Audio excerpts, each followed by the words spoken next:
In a world where information seems to travel at the speed of light and traffic at a snail's pace, where the agenda of those at the helm doesn't always reflect the pressures on the streets, where the rubber hits the road, where there's queue of issues needing to be interrogated in the name of speaking truth to power. Welcome to a place at the table, where we set the agenda, table the issues that matter to you, and invite you to take a seat at the table.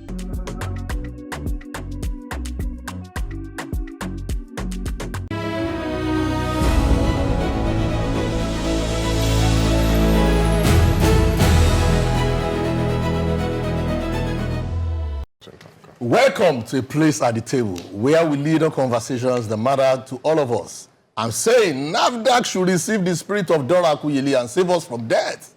Sounds urgent, Benga. I'll wait to hear more.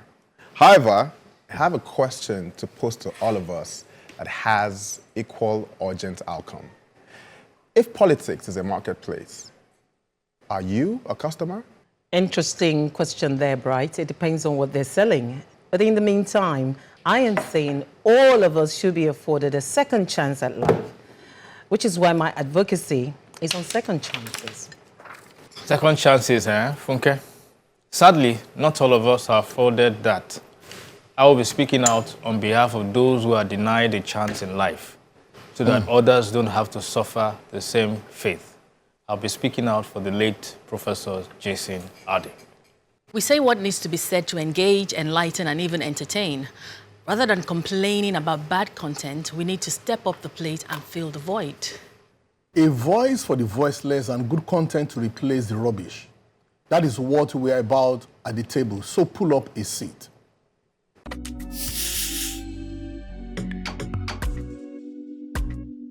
Few days ago, I received a heartbreaking news from one of my mentees whose younger brother left this world due to a kidney problem. Henry Lawrence departed at the age of 38 without tasting alcohol or smoking, but still his kidney packed up. Why won't we have these problems when adulterated palm oil with hazardous industrial chemicals and carcinogenic colorants like Sudan-3, red oxide are now dominating our markets? Kerosene is added to fufu so it will ferment faster and not smell. Fruits are made to ripen faster with carbide. Momo is preserved with formaldehyde, and our beans are stored with insecticides. Unsurprisingly, a high percentage of Nigerian families have one person battling with kidney problem in Nigeria today. The recent nationwide enforcement exercise by the National Agency for Food and Drug Administration and Control, aka NAFDAC, has uncovered the illegal production of banned sachet alcohol and alcoholic beverages packaged in bottles below 200 ml. According to NAFDAC's Director General, Professor Mojisola Christian Adeyeye, enforcement teams recovered prohibited sachet alcohol and 100 ml PET bottles bearing production dates as recent as July 23, 2026. There be clear evidence that some manufacturers have continued production despite the ban. Intelligence reports further revealed that some companies secretly dismantled production lines from registered factories and relocated them to concede unregistered facilities to evade regulatory oversight. Others reportedly removed company signboards to avoid identification. The enforcement operations were not without danger. One NAFDAC officer narrowly escaped being stabbed during a lawful raid, while another was physically assaulted. The agency emphasized that the ban is not intended to prohibit alcohol consumption by adults. Rather, it seeks to curb underage drinking and prevent children's easy access to alcohol sold in small, inexpensive packages. Nigerians must support efforts to safeguard the nation's children. The courage and commitment shown by NAFDAC's leadership are reminiscent of the legacy of those who place the public good above all else. I called on NAFDAC, Ministry of Health, and other relevant agencies to please hit the market and save us from the hands of ambassadors of Mammon whose ambition in life is just to make money at all costs. Today I knew that we have a big problem with this fake drugs, adulterated drinks. It was when a friend of mine was preparing for the burial of a mom. And they had to import the drinks from outside the country.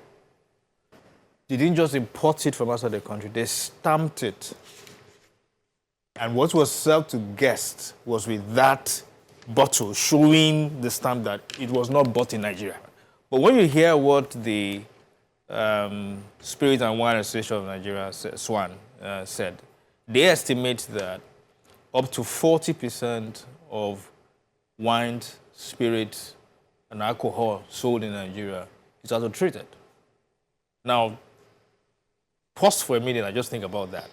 That is 4 out of every bottle, every 10 bottles is likely to be fake. Fake. You know? And when you look at the numbers, so because the question you ask yourself is why? Well, when you look at the numbers, that's almost, I mean, they estimate that to be almost like $500 billion naira every year business. When you look at the drugs market, it's massive. I think the other day, the bust they did at Idumota, they found drugs worth over 100 billion. Just in one market. So we're talking about something here that should concern a lot of people. And to be honest with you, the fact I've not seen such level of conversation about this topic either on the government side of it, or even citizens. Since Dora died, and even on the citizen side of it, we seem to just believe that everything is fine. I mean, even there was a few days ago, I bought a toothpaste. And the moment I used that toothpaste, I knew it was fake. I think that Nigerians and the Nigerian government, these ones you cannot outsource it and say, oh, it's the private sector. No, it's a government responsibility to keep us safe. To clamp down. They must clamp down on this. They know these people. We know where they are. We know their business. We know their activities. They must clamp down on it. Yes, there's a risk. How many times did they try to kill Dora? I've read news stories about the fatalities arising from these adulterated products. First, I read about the death of a woman and her only son because they had a meal prepared with adulterated palm oil. I also watched a particular video online where someone made an appeal on behalf of the sellers of Paraga and stuff. What's Paraga in English? Paraga. Brewed, locally brewed stuff that alcohol that people take, and following the ban by the government on some of these 200 ml alcoholic beverages. So as I watched the video, I said to myself, there's a gap here. So the government banned the sale of these sachets and stuff, but there was no education. There was no understanding. They really didn't work on, hold on, they really didn't work on these people to let them see the danger in what they were selling. They were looking at it saying that, look, since you banned this, we've not been able to pay our children's school fees, we are not selling, we are not making money. They're looking at it from an economic point of view. But we're looking at it from a health point of view. What you're selling is killing people, is damaging kidneys and all of that. What I expect the government to do is to mount up a campaign, both on radio and TV, because we tend to make the mistake that everybody is on Twitter or everybody's on social media. There is a large percentage of people in the informal sector where a lot of this is happening. You find them making fake cola drinks, fake soda in Ikorodu. Everybody knows Ikorodu is such a space for that sort of thing. So I expect also citizen agency. A lot of us look at, until it's happening to you, you don't believe it's something you should be part of. we'd like to think about ourselves. So when you were talking and said, I bought toothpaste, gosh, toothpaste. It's always us. There was another guy like you on social media. I think he works with the government, and he said he had bought toothpaste. You want to buy toothpaste? Please don't buy it in Nigeria. Buy it abroad. I don't know if it's on. Yeah, you should buy it abroad. That all the ones that are here are fake. If you want to buy your products, your skincare and stuff like that, please buy it abroad. I don't understand. Once we go back to how many of us can buy our tobacco toothpaste abroad? So we always think about How to ourselves. protect ourselves. Food safety is everybody's responsibility, not even just the government. It's everybody's responsibility. A lot of parents as well. You see, sometimes I always think as if maybe if people are not literate enough, that's when they make these mistakes. But you find that in schools, we have meetings as school leaders where we see all sorts of biscuits in the bags of the children. Biscuit with purple cream inside. Tomorrow is green cream. Tomorrow is one kind of drink, one funny-looking drink with a funny name, with all sorts of, I don't want to call the language, all sorts of languages written on it. Everything comes into Nigeria, and we keep consuming it. Yes. We don't question it. We need to speak up and stop buying this thing. And just like Auntie Funke said, Why, how is it able to get into Nigeria? all the quality control. Regulators are doing their job. Quality control is important. Yes. So it's important that we do quality control. Just like you said, education is, for me, I believe education is the answer to almost every problem we have in Nigeria. These market people that put paracetamol in fufu, sniper in fish and beans and all those sort of things, you'll be amazed that a lot of them don't even believe that there's anything wrong with it. They don't. They think they're doing you a favor and helping by preserving it. Cockroach no go day. Ants no nothing chop 'em. It is fresh. All the cucumbers and everything. A guy came online just a few days ago. He showed a gathering somewhere outside, like a local hospital, and there were like hundreds of people that had kidney failure. That was all they had there. Indeed. Including children, different ages, because of the things that they are consuming. Now, as much as I understand that this is the work of NAFDAC, let's talk about the numbers. How many staff does NAFDAC have? Around 3,000. As of July to December 2024, NAFDAC seized and destroyed over 120 billion worth of fake products. Right? When you look at the what do you call it, the hospitality scene, the clubs, and the amount of fake drinks that are, like you said, people are actually importing their own drinks. The amount of fake drinks that are there is insane. But I think we're talking about this from the elitic perspective, because I mean, we're talking about drinks, we're talking about toothpaste and all of that. Where you have the biggest problem is on the local level. A huge percentage of these vendors, these people that sell, which is where most Nigerians, about 130 million Nigerians consume their food. Informal sector. The informal sector. Yeah. They're not part of regulation. Yeah. That is where do you understand? That's where the real problem is. And this is where most Nigerians consume their food from, right? So in some cases, I'm just like, it's only God that's protecting some of these people. Because that part is not regulated. There's no regulation. And the idea, I mean, it's part of the conversation that I'm going to be having today. Anything that has to do with the informal sector is deliberate. Because we fall under this umbrella of excuse that, because they are not educated, and because they are the masses, and because we do not want them to come and riot, we should not regulate what they're doing, because they might not even understand how they can be regulated. Right, so we need to come back to the fact that the problem is not going to rest on NAFDAC, because they don't have enough capacity. Every state government, every local government chairman has to put structure in place locally. Bright, the question I want to ask is, why was DORA effective? DORA was effective, but DORA was still effective within the space, and DORA was also loud with media. That doesn't mean she was as effective locally. I agree with you. Just like what changed the state and status of tax payment in Lagos State? It was when they started using Funke Akindele as the ambassador, and media was beaming on them. So I think they need to do that. They need to use the power of media. All right. Governance is a partnership of courageous leadership and bold, active citizens who speak out and support what is good. That's right, Benga. And any partnership is established by building bridges of understanding between priorities and needs.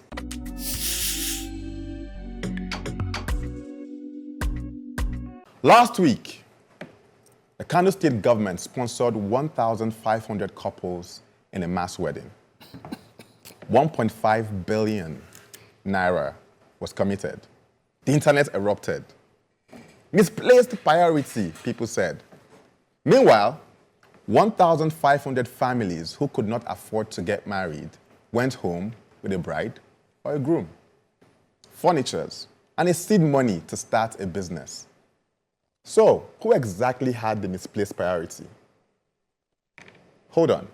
Here is the honest truth nobody wants to say out loud. Nigeria is not one country, it is two. One Nigeria lives on social media, educated and exposed.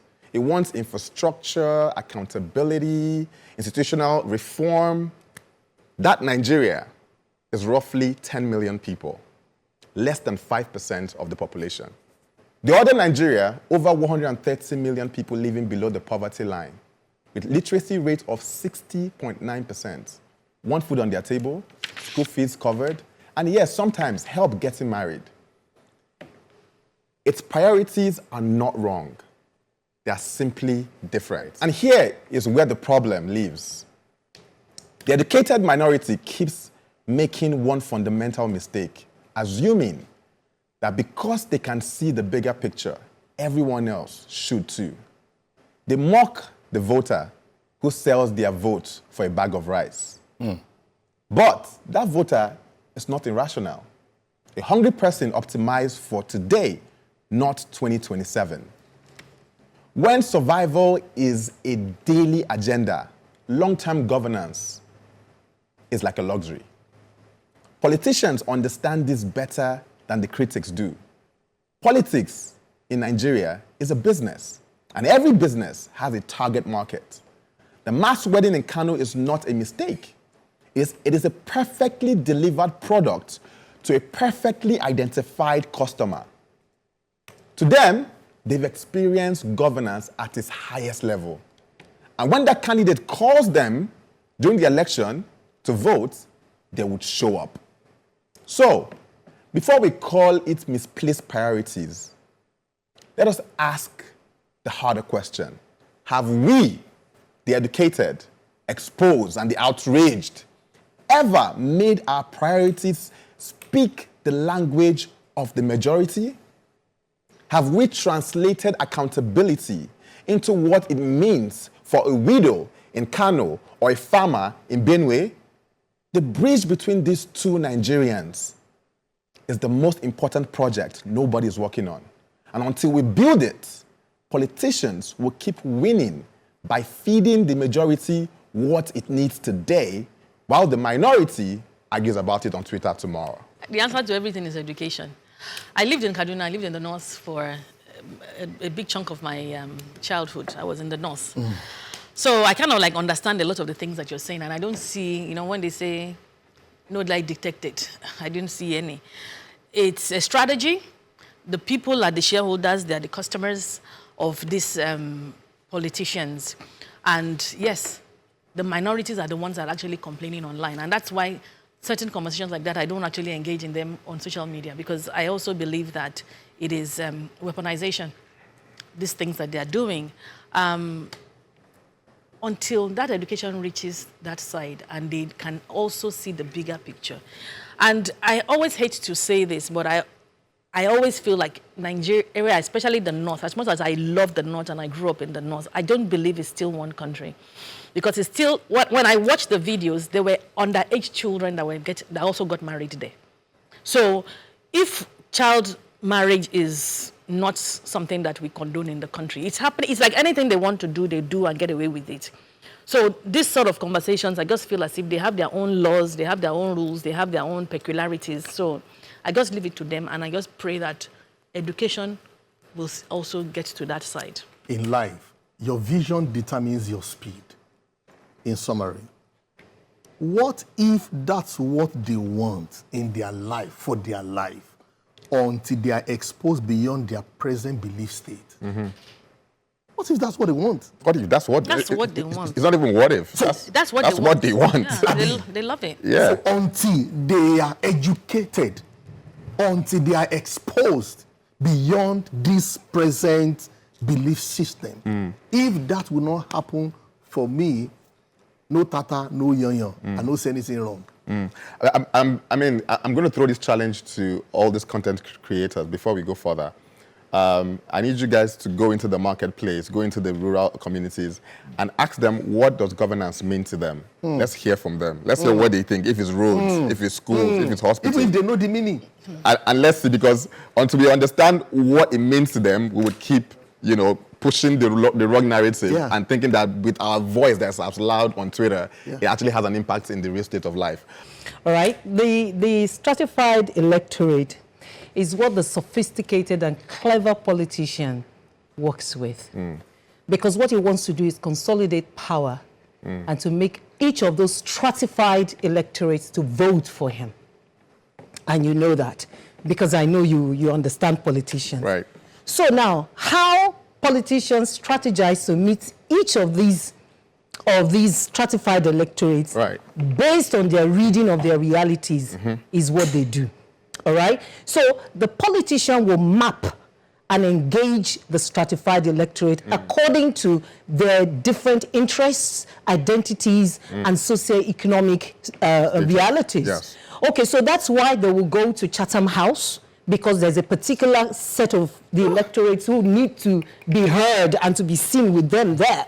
That is why they will assemble content creators, influencers, and all of them to a meeting and sit with them and address them. That's another layer. Right. Then these ones who are, at the bottom of the ladder in terms of socioeconomic status, they know what bites them. They know what they are, how their hearts beats, their hearts beat. They will meet them there. Right. That is what a sophisticated politician would do. I am thinking, perhaps, this is political patronage, but it is also some form of vote buying ahead of time.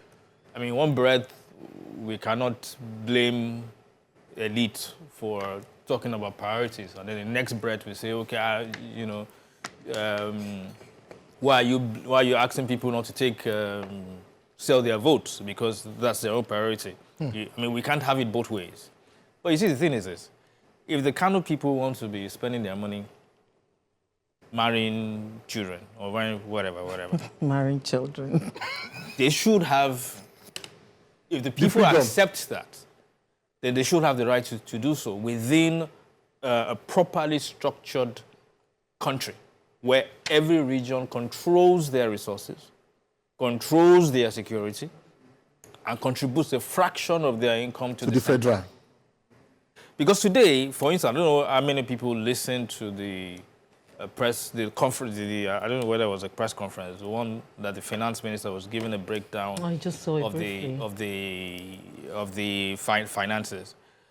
He said that the income, the savings Nigeria got from subsidy removal was 15 trillion. The federal government got 5.4 trillion of it. The remaining 10 trillion went to states and local government. Yeah. So the question is, what is that 10 trillion doing? And we can't question them and say, why are they spending the money on that or whatever? If the people in that region say, we are fine, that's how we want to spend our own money, they should have the right to spend that money. But we should say, how did Nigeria get that 15 trillion? Yeah. Did they contribute? Was it from the income of the people in Kano, people in Kaduna, people in some of these places? If not, then they should not have that kind of access. On it. But we must restructure this country along the lines of what each region is able to do fiscally, in terms of taxes, in terms of revenue, in terms of borrowing, and spend within your means. Sticking our heads in the sand and forming outrage never delivered true change. However, confronting our lived reality with compassion does. That's right, Bright. Which of us hasn't made a mistake that could have cost us a future opportunity? And this is where we all should be advocates of second chances at life.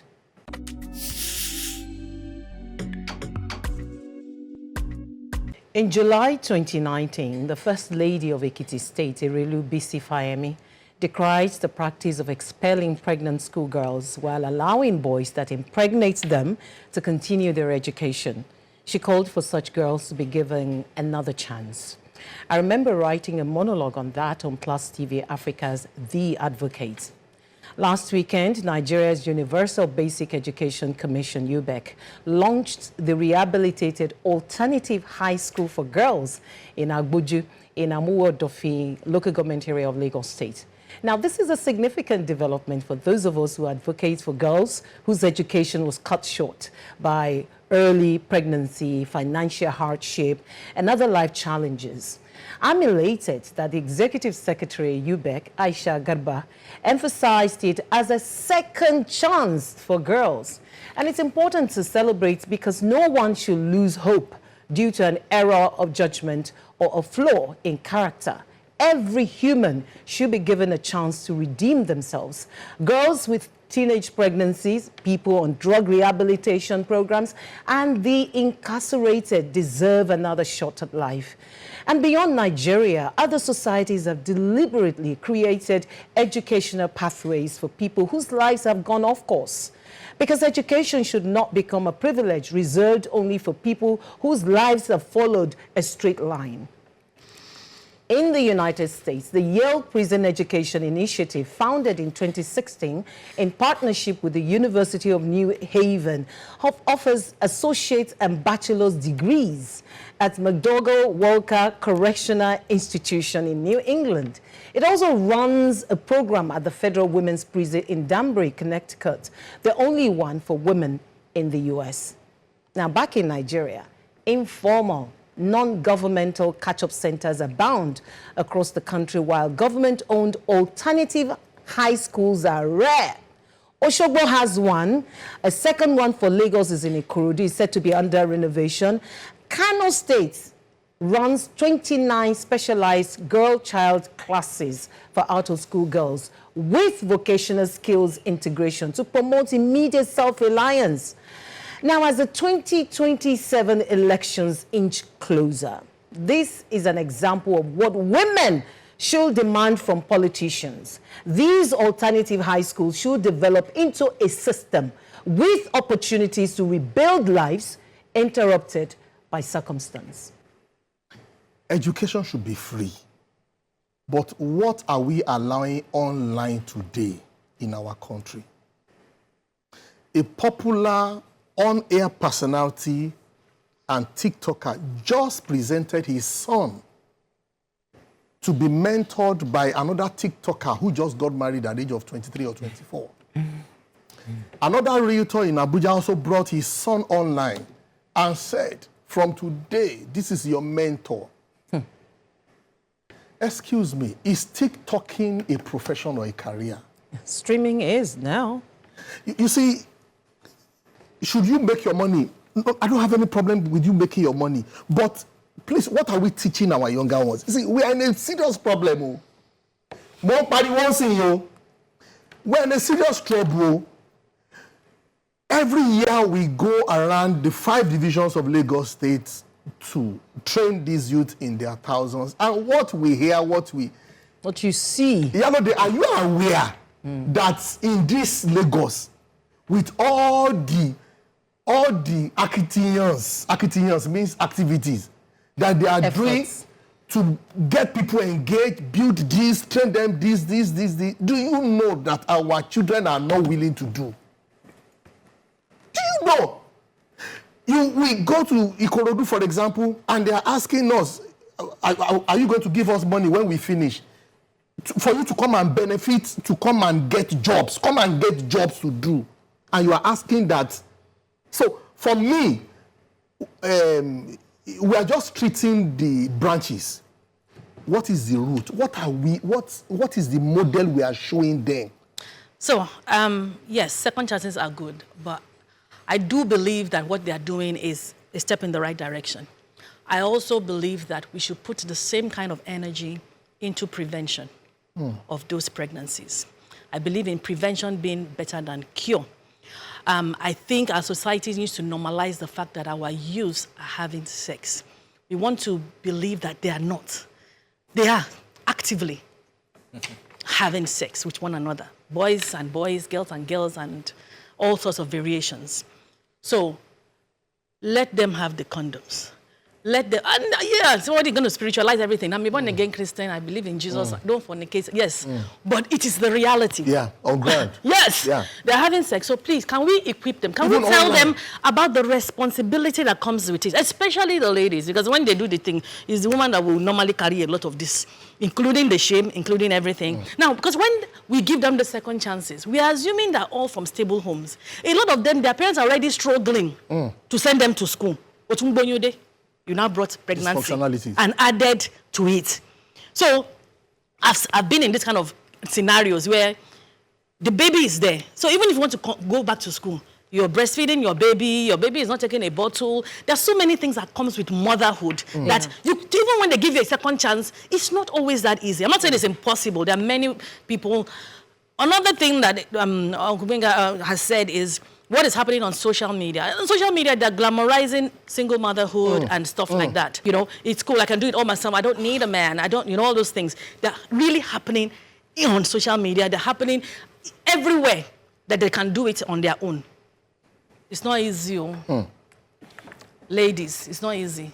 First of all, I want to appreciate you for the work that you already do in this space when it comes to supporting young girls with their menstrual period and educating them and all of that. Thank you. Just to put number into this, Nigeria currently has about 7.9 million girls out of school. Girls account for about 60% of all the out-of-school children in this country. That's right. 1 in 5 teenage girls, age 15 to 19, is already a mother or pregnant with her first child. That's right.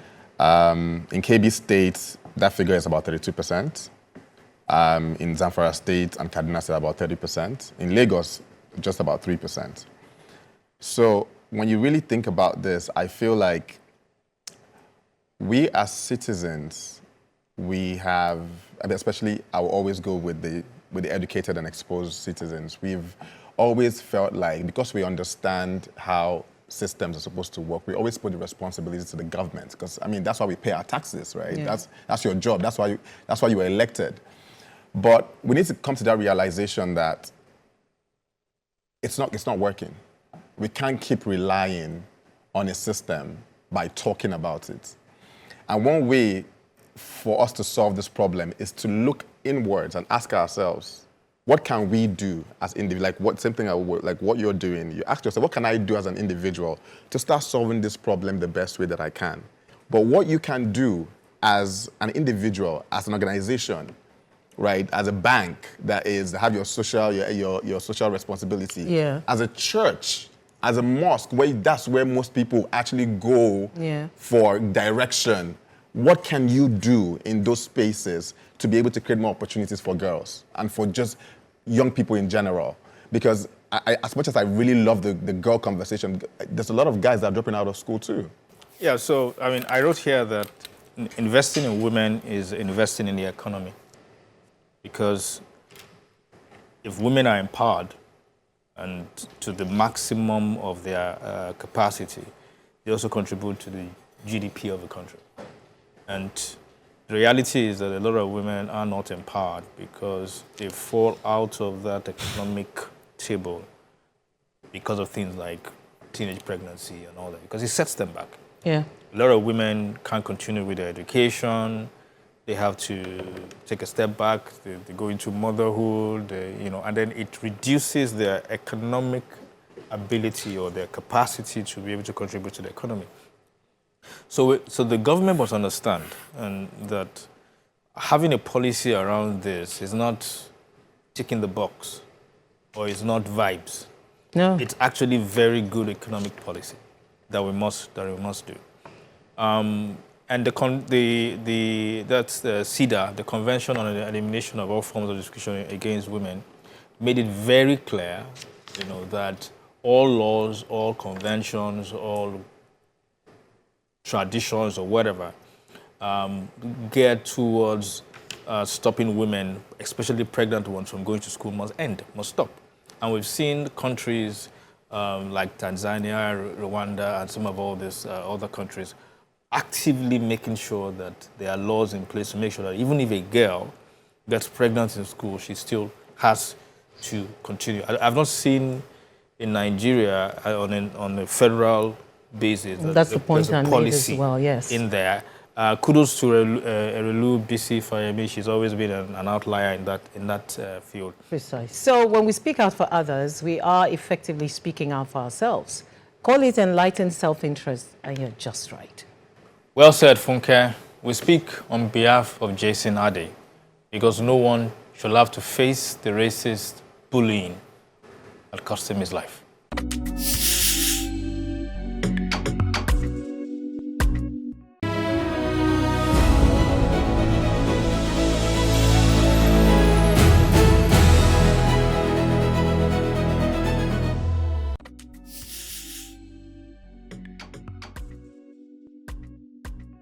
Professor Jason Arday's story was unique. Diagnosed with autism at 3, he pushed through incredible odds to become Cambridge's youngest ever black professor in the university's 800-year history. In 2023, the press loved that story. Every front page wanted a piece of the boy who couldn't speak till he was 11, but now standing where the sons of kings once stood. But in July 2026, a self-described race realist who argues that black people are genetically less intelligent rehashed an old accusation of plagiarism against Jason on Substack. One it was already cleared of. The media pylon that followed forced Cambridge to open a second investigation into the allegation. When Jason could no more take hits to his mental health, he resigned from Cambridge, writing that he had reached the limits of what any person should reasonably be expected to endure. The press answered with 188 more articles in 9 days.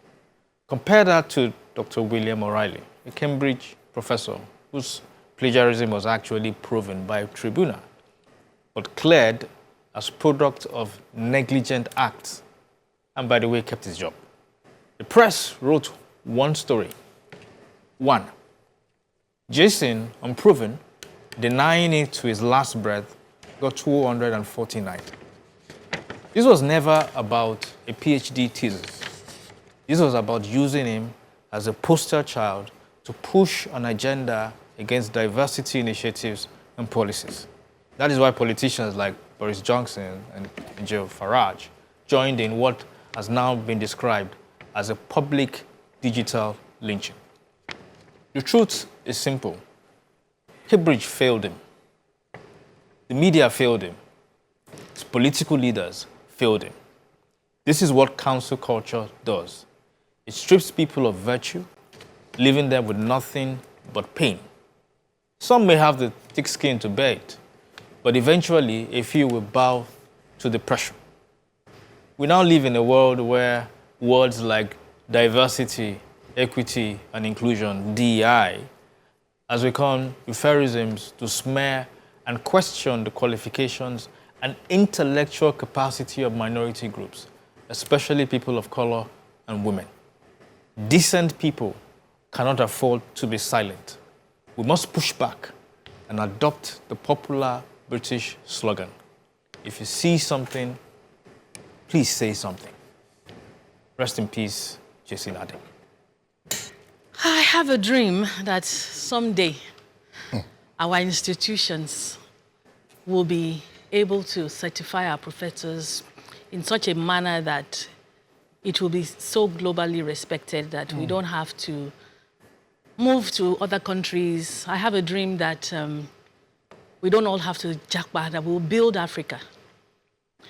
I read the story, I followed the story, obviously is in the educational sector, that's my sector, so I was very, very passionate about the story. And I read that his family moved from Ghana to the UK. And I wondered, this one just my thoughts, I wondered if they moved because of the situation in Ghana, or if they moved because the child had an additional need and they wanted him to be in another place. So I have a dream that, you know, when our children have these challenges, we can stay, you know. I lived abroad. We all know that if you have your black sons abroad, they have to do twice the amount of work. You have parents telling their children, don't do that. Don't wear that hoodie. When you're going to school, when the policeman speaks to you, you must do 10 times the most to prove yourself as a black person. That is standard. And that is part of the reason I left the UK. You have to constantly prove yourself. There's that ceiling. And we carry this burden, and we shouldn't, of the people that are upright. You know, you feel this sense of responsibility, this heavy burden to carry black excellence. But sometimes when I look at the root of these issues, I always wonder if he was in Africa and he was doing well, and he did whatever they claim he did, would he have taken his life? Would people have come for him in the manner in which they did? We don't have to spend our lives trying to belong. We all talk about for survival, and we will never, no matter where you reach, and I keep saying it, no matter what you own, that acceptance is going to be a struggle.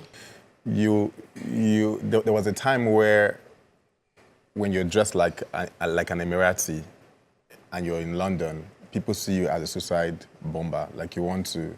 But now people don't see that anymore, because when you see an Emirati, you respect him because you know where he's coming from, right? You see, you don't even know if he's one of the richest people, but because the way he's dressed with the white thing and he's walking through the street of London, you don't look at him and say a suicide bomber. You see a respected person because of where he's coming from.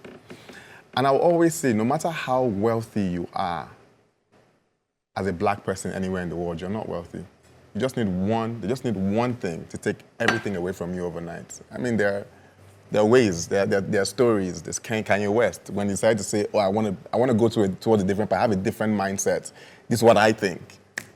They stripped him everything. He was a billionaire. Overnight, he became nothing. But he is a strong-headed guy, and he kept on fighting.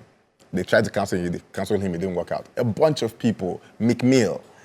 The moment you make $1 billion in America, your eyes, Michael Jackson, the list goes on. So it boils down to one thing.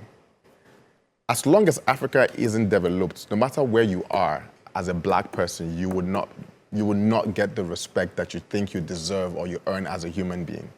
Because as long as you're on their soil, and they can also see what your soil look like, they will always, no matter how big you become, no matter how famous, whether you're LeBron James or Jay-Z, they still see you as that guy that represents a space that has kids that have malnutrition, that have not eaten for weeks. So I will always tell my friends who have moved abroad, because they feel like they have the capability to be able to function in those spaces, and they have the opportunities to function and make money in those spaces. I always tell them, you're giving your best time for no reward. Take that, bring it back here. Yes, it's hard. Yes, you have to keep fighting. You have to try. But it's better for you to try and leave a footprint here than give so much where at the end of the day you have nothing to hold on to. Look at somebody that they raised. They all raised him. The same set of people bring him down. I want to just add something also. That black people are also part of this. For me, it was an extraordinary media concentration on someone who was said to have had a misdemeanor.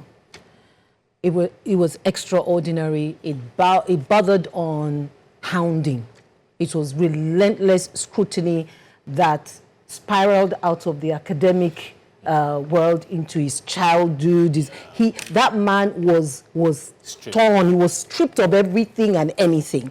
I was saying to somebody, if you did 50 articles about me in 1 month, I would feel the toll on my mental health, whether good or bad. I would just feel like I'm exposed somehow. But this is a man who survived, well, he didn't survive at the end of the day, who experienced almost 300 articles about him, sustained within a particular time. And you know what is most devastating about it for me is that it took 9 days before he was found dead. He resigned on the 5th of August, and passed on 14th. 9 clear days after he said, this is having a mental toll on me. Nobody listened to him. And that brings another argument about safeguarding, because this is a failure of safeguarding at multiple levels. the level of the media and the idea of media ethics, when should you just stop hounding somebody? On at the academy level, Cambridge, this man said this was having a toll on me, but you didn't protect him. And this was somebody you appointed based on day. And you know, in day there are safeguarding rules. So when this sort of thing happened, they still didn't think safeguarding should be activated. On the level of we, the people, it seemed that we were enjoying the spectacle that it was until it turned tragic. And it, like, suddenly everybody in a trance just woke up like, what just happened? And so you find that enormous number of people at Trafalgar Square, you know, holding a video for me saying that this is wrong. So moving forward, I think the media itself should purge itself of bias. Any fish that is dancing on top of the water, there is a drummer beating the drum under the water. Right. Africa should think and leave the class of slave broker. We broker slavery a lot for ourselves. Then and there, we'll be respected and honored. And that reminded me of Bicosby's case at 77. That was in 2014. Only released in 2021. I don't know whether he served the jail time or not, you know. But the question is, why is it that when it doesn't have to be white to be right. So when it is black, any small thing, beam, floodlight, halogen, everything beam on him, on, you know. Be careful of any institution that hates you. You may be the next Christmas chicken. That's emo. Dada. Council culture loses its sting if enough people choose to challenge it. It starts today, before the next casualty becomes tomorrow's headlines. That's right. Let's speak out and produce content that makes for a more enlightened society.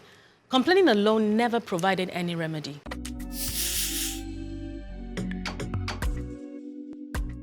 We complain that social media is full of nonsense. We complain about the algorithm. We complain about influencers. We complain about government regulation. We complain that nobody is promoting meaningful Nigerian content. But I have a question. What are you contributing to our media and digital spaces? Nigeria has millions of people consuming content across social media, television, radio, social media, books, and other platforms. Yet, we are still largely consumers, not producers. Spectators, not creators. Commentators, not contributors. And then we wonder why rubbish dominates. Let me tell you something personal.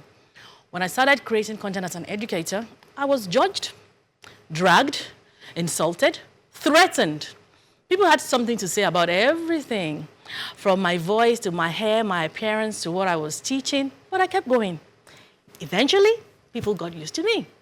Today, I can proudly say I'm one of those Nigerian educators that people deliberately come online to hear. The lesson: you cannot build a public voice while being paralyzed by public opinion. Many of us want good content, but we don't want to make it. We want people to educate us, but we won't teach. We want people to challenge society, but we won't risk being challenged. We want knowledge in our media, but we behave like knowledge consumers with no intention of becoming knowledge producers. And please, let's stop hiding behind perfection. You don't need a studio. You don't need a podcast microphone. You don't need designer clothes. You don't need cinematic editing. Pick up your phone, speak, teach, write, question, create valuable content. There are free platforms, blogs, YouTube, social media, radio, books. Wikipedia itself depends on people creating and contributing knowledge. Yes, algorithms matter, but algorithms respond to what people create, watch, and reward. So how do we beat the algorithm? We flood it with something better. If 10 thoughtful people refuse to create because they fear being dragged, while 10,000 people produce nonsense every day, guess what our media landscape will look like? Exactly what we gave it. So stop asking, why is the media like this? Ask yourself, what have I put into the world today that I want the next generation to find? There will always be rubbish. The question is whether your voice is strong enough to make something better impossible to ignore. Let me lay the foundation for Bright. So I'm about to come in hard. Because I have a feeling that Bright will disagree with you on some... It will not be the first time. It will not be the last time. So let me just... I'm not here to be agreed with. Foundation. I think to summarize it, it's probably right to say it's the algorithm stupid. Because sometimes when you think about it, I mean, I love your advocacy. I think that it's spot on. I think the fact is the more you consume a lot of all this rubbish, that's what you bring out. But there's also the part where we have to recognize that this appears to be a systemic design to make sure that people in Africa consume content that is rubbish. Because I call it weaponization of ignorance. Because they are weaponizing that content. I think somebody was analyzing the content in terms of time that you see in the typical Nigerian space and what you see in the US. That the people in the US are consuming content, very intellectual content, that you will spend 30 minutes, 1 hour just listening. And they're intellectual, the likes of the Joe Rogans of this world and co. But typically what you find in Africa is 1 minute, 2 minutes kind of content, and most of it is rubbish because the algorithm is intentionally amplifying a lot of all this stuff. So I get it, really, that if we say, for instance, let's produce more content like A Place at the Table. Let's produce more intellectual content that talks about the issues, analyzes them as a lot of intellectual conversation. The question is, if we do that enough, really, will the algorithm change? Amplify that? I don't know, but maybe it's worth a try. I like the fact that you started with, when it comes to Africa, there's a certain way the algorithm is designed. Now, I build technology. I studied computer science in school. I have a company that builds apps. So I understand backends and front ends and algorithm and all of that. But algorithm is a mirror. It's not designed for a certain purpose.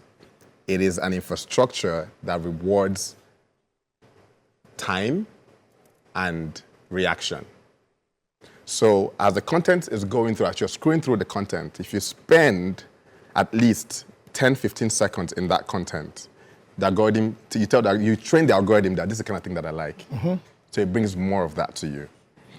And why is it that in Africa, the case is different? We have a lot of people who are unemployed and are not doing anything, right? There's a way the mind works. When there is a goal or an objective, your brain is automatically driven to find ways to achieve those goals and objectives. So when you're scrolling through social media and you see something that relates to that thing, you spend more time with it. But a lot of us don't have goals or objectives. Yeah. We don't. Yeah. And so mostly what we do is we go there for entertainment. People go to social media because they're like, I'm tired of the stress. Let me just go and relieve myself. Now, this is where structure comes into play. In other parts of the world, right, there's a particular funding that is designed to support content that has a lot of meaning. So if you're producing a certain kind of content around conversations, around movies or reality TV shows that actually excite young people, you get discounts, you get the government cutting down taxes, you get funding, at least 50% of the funding to be able to help you produce and market it, right? In Nigeria, it's the opposite. Why are we hosting hip awards, which is one of our biggest, like our Grammy, in Canada? Because the sponsors in Nigeria are not paying. The companies that are able to say, okay, our marketing budget, let's put it, where do they put it? On Big Brother. Where do they put it? They give it to these influencers to create more content and put their brand inside. Never complain about the taste of any soup if you have not contributed any ingredients to the preparation. So I love that, what you just presented. That is, you can't keep on complaining about their throwing bomb, they are showing their boobs and all that when you are doing nothing. That's the summary. Yeah, even watching and sharing it behind the scene on WhatsApp. Yes. We can't downplay this. What Bright said, a people without history have no future. We can't be plain and think all is well. As he was talking, I was just playing in my head that it is true. When you go and check what people are looking for on social media, what exactly, do you know that we are so low these days that what we do now is to carry people's family problems to social media and be discussing. Forgetting that we have our own too. Forgetting that, thank you, when there are serious social issues, national policy issues that they're supposed to be talking about. So why would the government or why would the leaders take you serious? They will soon be discussing P-Square. So for me, I want to support it. Everybody, please, with clean and then educative, social reformation agenda, please come online. Nigerian businesswoman slumped in China recently. She was on a business trip to China, and we watched in real time on CCTV how she passed on. She held her chest and then removed her slippers, and the next thing, she collapsed. Where am I going with this story is that there's a lot of ignorance in this society. And the onus is not only on individuals, but also on institutions. Yes. Number two, what is it that our movie makers are infusing into our movies? How many of us can easily tell you how to do CPR? Right? What do we know to do when, because that woman was having she even did a live, and she was saying, no, I'm tired. A lot of us as citizens in this country don't even know the next thing about health. How many health influencers do we have in Nigeria, and what's the percentage of their visibility? I think one thing that China also did was policies, right? Policy is important. There's certain things you can't talk about. Japan, Korea. Yes. There are definitely the same things you don't talk about without you being experienced in that space. Just do it is a motto we will do well to adopt. Don't wait till things are perfect. Stop criticizing and just do it. Are you ready? Then join us again, same time, same channel, next week. For now, it's goodbye from all of us. Odabo. Odabo.